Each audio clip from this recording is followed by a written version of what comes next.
এরকমটা এদেশে প্রায়শই দেখা গেছে যে রাজনৈতিক দল নয়, সরকারও নয়, পরিত্রাতার ভূমিকায় সুপ্রিম কোর্ট। কিন্তু তাতে কি গণতন্ত্র কোনোভাবে ক্ষতিগ্রস্ত হতে পারে? এই প্রশ্নই ঘুরপাক খাচ্ছে দেশের রাজনীতির ঘরে বাইরে। সম্প্রতি তামিলনাড়ু সরকার ও রাজ্যপাল আর.এন. রবির সংঘাত নিয়ে এই বিতর্কের সূত্রপাত। তামিলনাড়ুর শাসক ডিএমকে দলের বিধানসভায় পাশ হওয়া একাধিক বিল রাজভবনে আটকে রেখেছিলেন রাজ্যপাল, আর তারপর পাঠিয়ে দিয়েছিলেন রাষ্ট্রপতির কাছে। সুপ্রিম কোর্ট জানিয়েছে এভাবে কোনো বিলই অনির্দিষ্টকালের জন্য আটকে রাখা যাবে না। আর সেই নিয়েই রণাঙ্গনে সুপ্রিম কোর্ট বনাম রাষ্ট্রপতি ভবন। শুরু হয়েছে ছায়াযুদ্ধ। গণতান্ত্রিক রাষ্ট্রে সর্বোচ্চ ন্যায়ালয় রাষ্ট্রপ্রধানকে নির্দেশ দিতে পারে কিনা তাই নিয়ে শুরু হয়েছে বিতর্ক। তামিলনাড়ু বিধানসভার পাশ হওয়া বিল রাষ্ট্রপতি দ্রৌপদী মুর্মুর দপ্তরে দীর্ঘদিন আটকে থাকা নিয়ে আপত্তি জানিয়ে নির্দিষ্ট সময়ে ছেড়ে দেওয়ার নির্দেশ দেয় সুপ্রিম কোর্ট।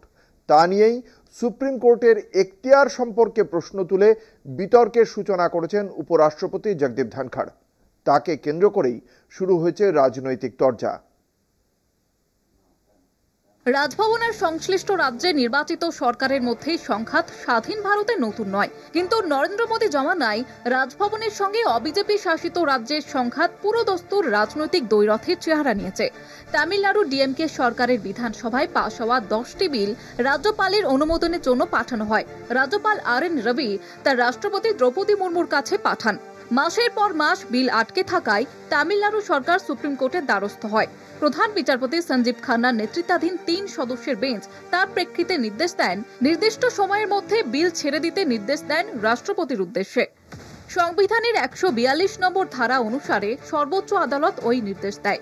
রাজভবনে বিল আটকে রেখে অবিজেপি শাসিত রাজ্যের প্রশাসনকে বেকায়দায় ফেলার যে কৌশল মোদী জমানায় প্রকট, সুপ্রিম কোর্টের রায় বস্তুত তাকেই খারিজ করে দিয়েছে। তবে বিজেপি নীরব থাকলেও সামগ্রিক বিচার ব্যবস্থার সমালোচনায় সরব হয়েছে উপরাষ্ট্রপতি জগদীপ ধনখড়। তার দাবি, সংবিধানের 142 নম্বর ধারা সুপ্রিম কোর্টকে যে বিশেষ ক্ষমতা দিয়েছে তা আজ গণতান্ত্রিক শক্তি ধ্বংসে পারমাণবিক ক্ষেপণাস্ত্রে পর্যবসিত হয়েছে।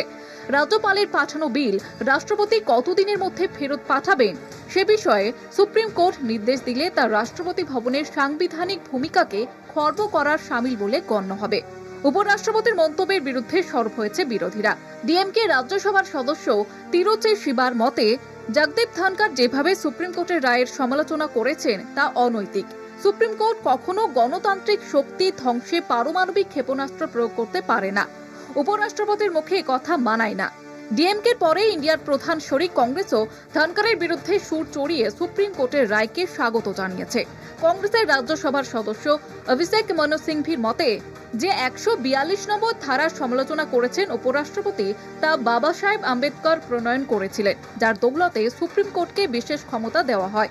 সংবিধানের 142 নম্বর ধারা সর্বোচ্চ আদালতের উপরে আস্থার প্রকাশ। একে লঘু করা অনৈতিক। এই রাজনৈতিক তরজার মধ্যেই রাষ্ট্রপতির পাশাপাশি সংসদ তথা মন্ত্রিসভার সীমারেখা নির্ধারণ নিয়েও বিতর্ক মাথাচাড়া দিচ্ছে। কলকাতা টিভি।